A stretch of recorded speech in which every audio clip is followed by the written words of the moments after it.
I want to take a minute this morning and show you a little technique that I've learned about fishing right after the snow falls like it did last night. We got here, I'm here in Brook Hill Terrace, and we got a little over between 7.5 and 8 inches of snow last night. And it's a perfect time after a snow like that to get some really good bass that move through the area. Underneath the snow layers, you can see behind me out here, there's just a layer of snow everywhere. And a lot of folks don't realize it, but some pretty big fish move through the snow right as it's falling and it starts to build up. And they'll kind of suspend out here. They'll look for some heavy cover. Today I'm going to be fishing for largemouth bass. And if you can get in here after the snow, these bass will come in. They move through the snow when it's this deep. You can't see them moving around out here, but they're here. So what I'm going to do is show you a technique that I've learned over the years. I'm using a little salt grub, and got about a 1/16 ounce weight on the end of it, and it's got some glitter in it, and I think the contrast here with the colors, and it's so bright that those little glitter flakes are going to reflect a little bit, and they should be able to stimulate some action here with some of these bass that are moving through here. The technique is to find some good cover where the snow's built up, and I'll flip this little jig in there and just see what we can find. So next step is let's walk out here and find some good cover.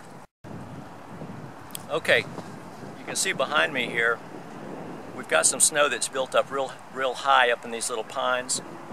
It looks like a great place to flip this little grub.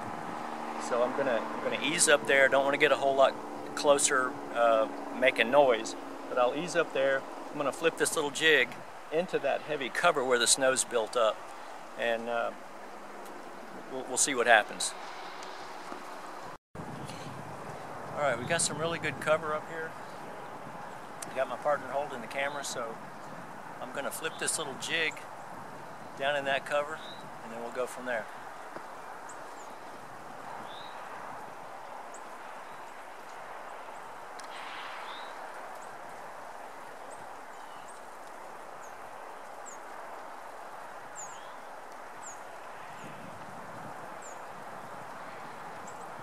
Just want to fish this thing really slow because the fish are basically frozen here.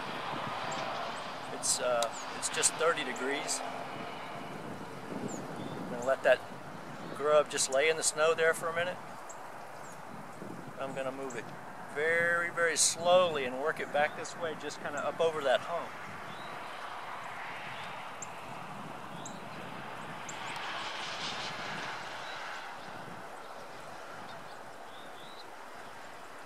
It's really hard to feel a bite here because everything is so cold. But what's happening is the temperature's rising, and as it rises, these fish start to just barely thaw out enough to sense that grub working through the area. Really hard to detect the strike. Hey. We got something picking it up.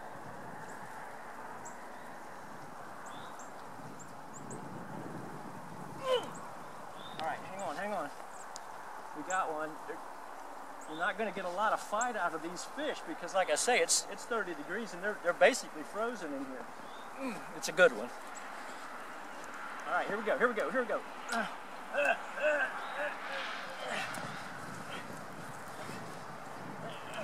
Oh, yeah, that's a good one. Did you get it? Whoa. Got it. Whoa. Now we're talking. This is great, man. This is just something that a lot of folks around here don't experience. These fish are coming out, they're cold, they're basically frozen. I mean, it's cold out here.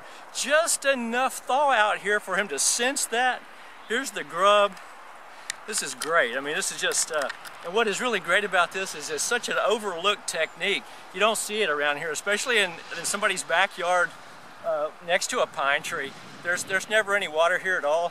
This is just fish moving through the area with the snow, and it doesn't get any better than this. I got like my private fishing ground out here, and we're talking, shoot, I don't know, this fish, he's got to be close to got to be 10 pounds. I mean, I've caught some smaller ones out here, but when the snow gets thick, man, the fish get big.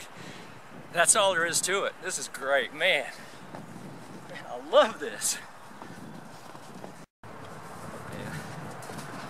Man, I love this.